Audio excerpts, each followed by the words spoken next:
The first time I saw my mother's face as an adult, she was standing at the back of my church wearing a white wedding dress. And she didn't recognize me.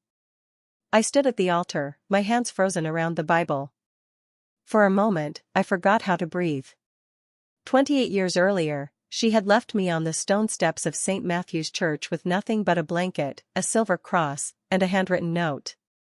Now she was here. And in less than an hour, I was supposed to marry her to another man. The church bells rang softly through the morning air. Sunlight streamed through stained glass windows, painting colorful shadows across the wooden pews. The wedding guests chatted quietly while flowers lined the aisle. Everything looked beautiful. But my heart felt like it was being crushed. I stood alone inside the priest's office, staring at an old photograph. It wasn't much of a photograph anymore. The edges were torn. The colors had faded. But I knew every detail by heart. A young woman with bright eyes held a newborn baby against her chest. Me. The only picture I had of my mother. The woman who abandoned me. A knock interrupted my thoughts. Father Michael? I quickly slipped the photo back into my desk. Come in. The church secretary, Mrs. Harper, peeked inside. Everyone's arriving. The bride wants to speak with you before the ceremony. My stomach tightened. The bride? Yes. She seems nervous. Nervous. If only she knew. I forced a smile. Send her in. Mrs. Harper nodded and disappeared. A few seconds later, the door opened. And she walked in. Time stopped. The years disappeared. The face from the photograph stood right in front of me. Older now. A few wrinkles. A little sadness behind her eyes. But it was her. My mother. She smiled politely. Father Michael? I swallowed hard. Yes. I'm sorry to bother you. Her voice. I had imagined hearing it thousands of times. As a child. As a teenager. As a lonely young man wondering why he wasn't wanted. And now it was real. She said softly. I wanted a moment before the ceremony. Of course. She sat across from me. Neither of us spoke for several seconds. She looked nervous. Her fingers twisted together. Finally she laughed weakly. Funny, isn't it? What is? At my age, I still feel like a teenager before a wedding. I managed a small smile. You seem happy. Her smile faded. For the first time in a long time. Something inside me twisted. Happy.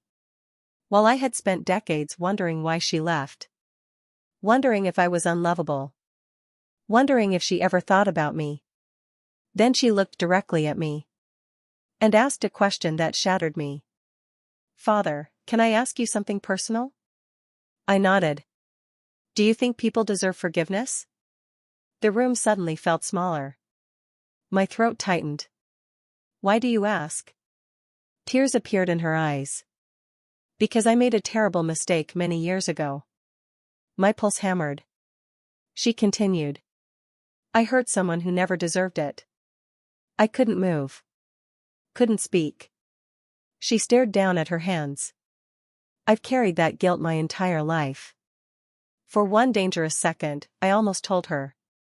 I almost said. You hurt me. I'm the baby you abandoned. I'm your son. But the words never came. Instead, I asked quietly. What happened? She hesitated. Then shook her head. No. Not today. A tear rolled down her cheek. Maybe some sins are too big to explain. Then she stood. I should go. She walked toward the door. My chest burned. I couldn't let her leave. Not yet. Wait. She turned around. Yes? My heart pounded. Have you ever tried to find the person you hurt? For a moment, something changed in her expression. Pain. Raw pain. Then she whispered, "Every single year," and left the room. The ceremony began 30 minutes later. The church was full. Guests filled every pew. The groom, Richard Collins, stood proudly at the altar. He was a wealthy businessman in his early 60s. Confident. Successful. The kind of man people admired immediately. As the wedding music started, everyone turned toward the entrance. My mother appeared. Beautiful. Elegant. Smiling through tears. The guests stood. Richard's eyes lit up. And I felt something strange. Not anger. Not anymore. Confusion. Because the woman I had imagined for 28 years wasn't standing before me. I had imagined someone cruel. Heartless. Selfish. But this woman looked broken. As if she'd been carrying a wound no one could see. The ceremony began. The vows were approaching. Everything should have felt normal. Then the church door suddenly burst open. Every head turned. A young woman rushed inside. Breathing hard. Crying. Terrified. "Stop the wedding!" Gasps filled the church. Richard's face went pale. The bride froze.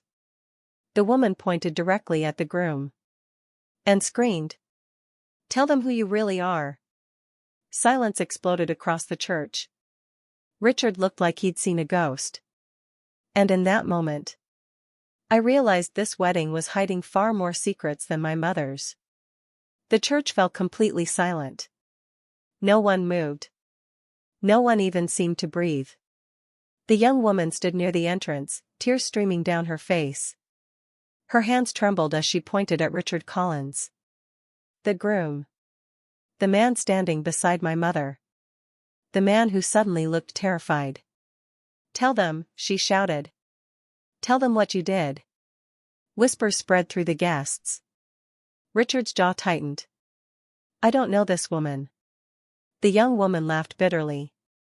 The sound echoed through the church. "That's a lie." My mother stared at Richard.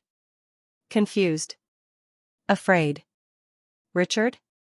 He refused to look at her. I stepped forward. "Miss, please calm down. Tell us your name." The woman swallowed hard. "Emily."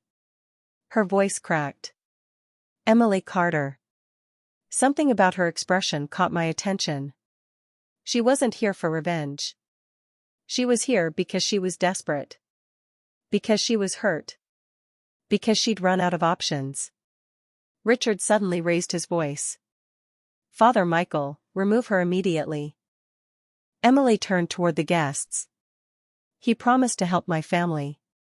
Her words came fast now. "He promised my father medical treatment. He promised us financial support." She pointed at Richard again. "And when my father got sick and couldn't work anymore, Richard took everything." Murmurs spread across the room. Richard's face darkened.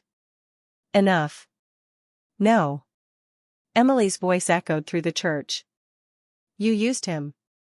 The guests exchanged uneasy looks. My mother seemed frozen.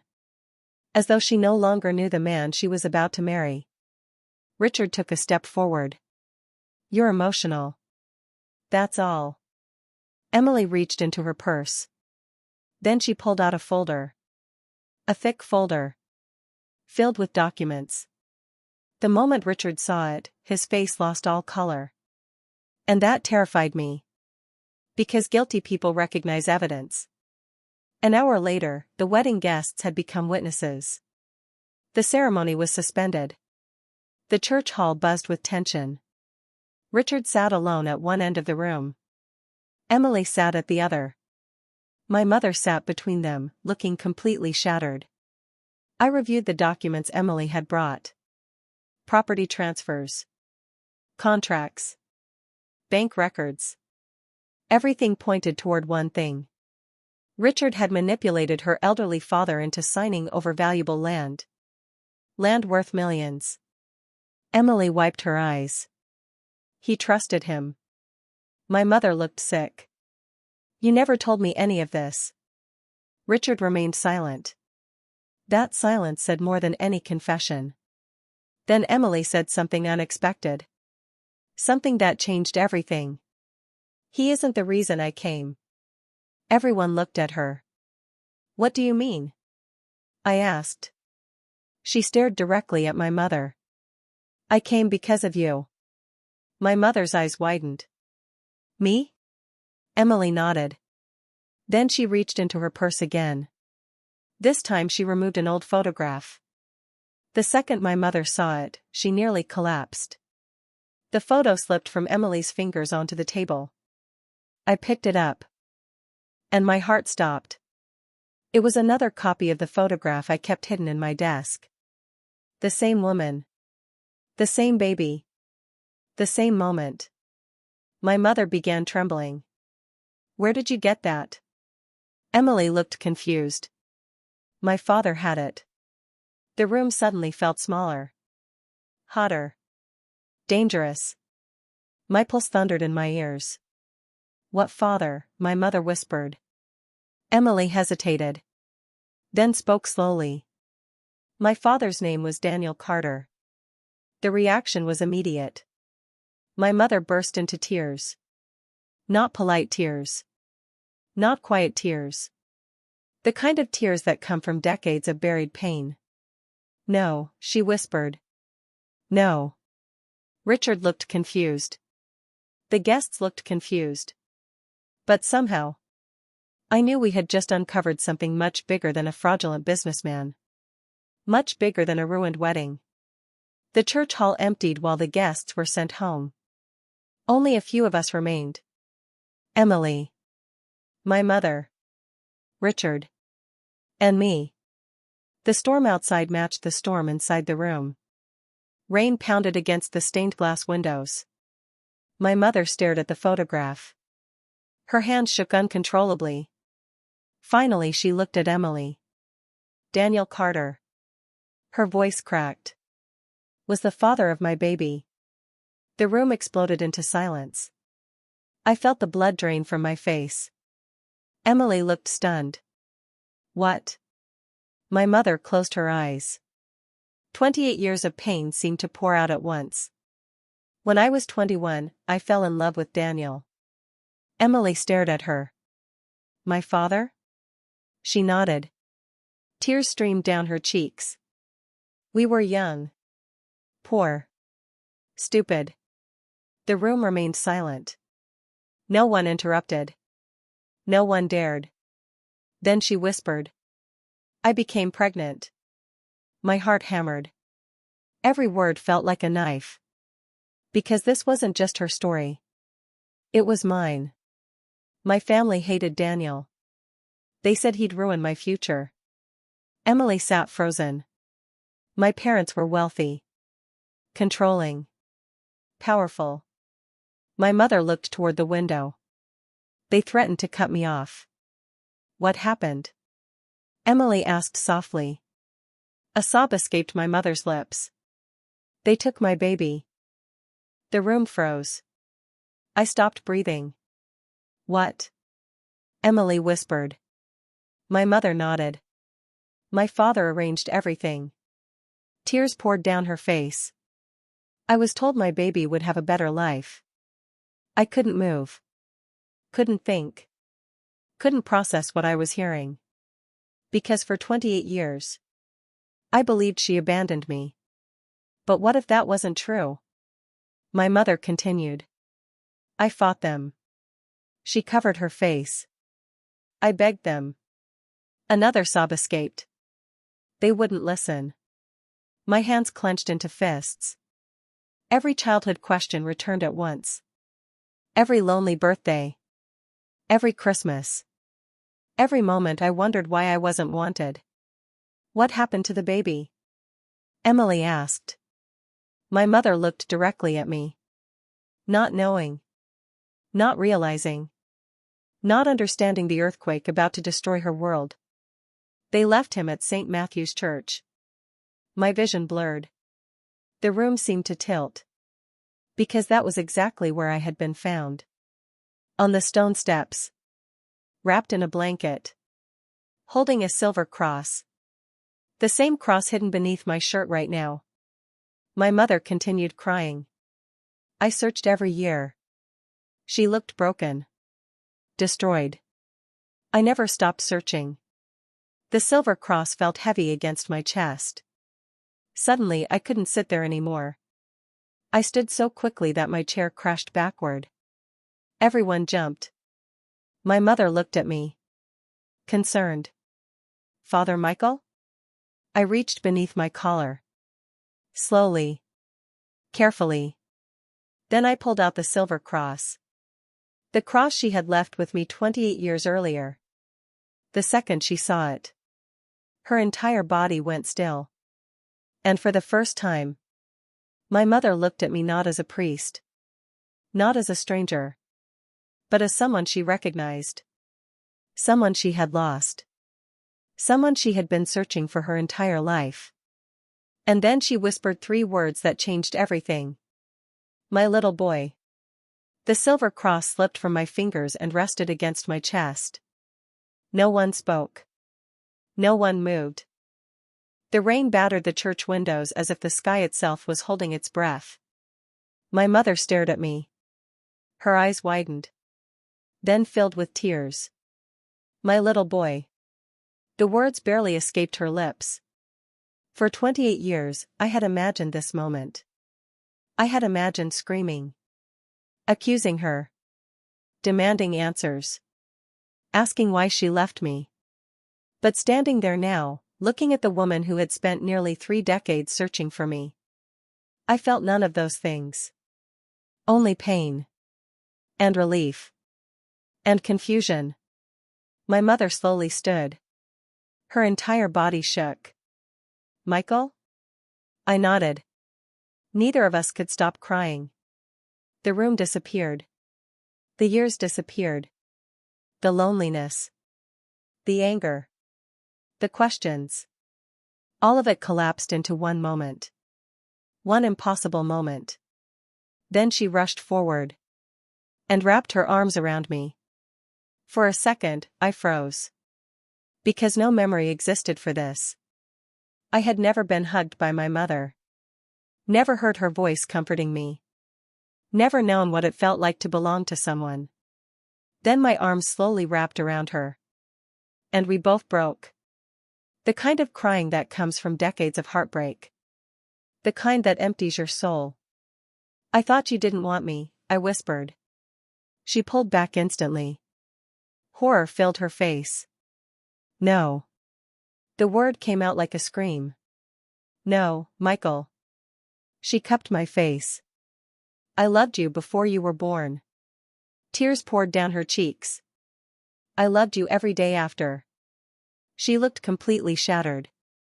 They took you from me. And for the first time in my life, I believed her. The next several hours felt unreal. Questions filled every corner of the church. Emily sat quietly listening as the truth emerged piece by piece. Years earlier, my mother's wealthy father had arranged everything. He considered Daniel Carter beneath the family. When my mother became pregnant, he saw the child as a scandal. Me. The scandal. After my birth, he used money and influence to separate mother and child. Daniel had desperately searched. My mother had desperately searched. Neither knew where I had gone. Neither knew the other had spent years looking. And then came the biggest shock of all. Emily looked at me with tears in her eyes. That means. I already knew. But hearing it felt impossible. My father was Daniel Carter. She smiled sadly. And that makes us brother and sister. The room fell silent again. A sister. After spending my entire life alone, I suddenly had a sister. Emily laughed through tears. Well. She wiped her face. This is definitely the strangest wedding I've ever attended. For the first time all day, everyone laughed. Even my mother. Even me. The tension broke. Just for a moment. Just enough to breathe. But one person remained silent. Richard Collins. The groom. Or perhaps former groom. He sat in the corner of the room. Watching. Waiting. Calculating. My mother finally turned toward him. The smile disappeared from her face. How much of it was true? Richard didn't answer. She stepped closer. Emily's father. Silence. The land. Silence. The fraud. Still silence. Then Richard sighed. And the truth arrived. Most of it. My mother closed her eyes. The pain on her face was unbearable. Because betrayal hurts more when it comes from someone you trust. Richard stood. I never meant for it to go this far. Emily laughed bitterly. That's what people always say. My mother removed the engagement ring from her finger. The room became completely silent. Richard's expression changed. For the first time, he seemed afraid. Margaret. She placed the ring on the table. No. One simple word. One final word. The wedding ended before it ever happened. Richard stared at her. Perhaps expecting another chance. Another excuse. Another opportunity to manipulate. Instead, he found something stronger. A woman who had already survived losing a child. A woman who had spent 28 years carrying heartbreak. A woman who had finally found her son. She wasn't weak anymore. She wasn't alone anymore. And Richard knew it. Without another word, he walked away. And none of us stopped him. 3 months later. The autumn leaves danced across the church courtyard. The air smelled of rain and fresh coffee. Life had changed in ways I never imagined. My mother visited every week. Sometimes twice. At first, our conversations felt awkward. Two strangers trying to build a relationship that should have existed decades ago. But slowly, something beautiful happened. We stopped feeling like strangers. One afternoon she brought an old photo album. Another day she showed me letters she'd written to me every birthday. Letters she never got to send. 28 years of letters. Every birthday. Every Christmas. Every milestone she imagined I might be reaching. I cried reading every single one. And so did she. Emily became a regular part of my life too. She had my father's sense of humor. I learned that quickly. The first time she called me Big Brother Priest, I nearly choked on my coffee. She laughed for 5 straight minutes. It felt wonderful. Normal. Like family. Something I'd dreamed about my entire life. One Sunday morning, after service ended, my mother and I sat together in the empty church.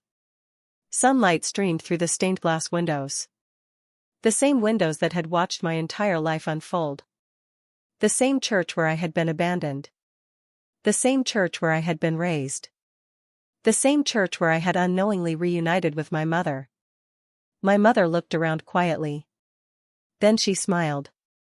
Funny. What is? She squeezed my hand. This church took my son away. My heart tightened. Then she smiled wider. And gave him back. For a moment, neither of us spoke. Then I asked the question that had haunted me for years.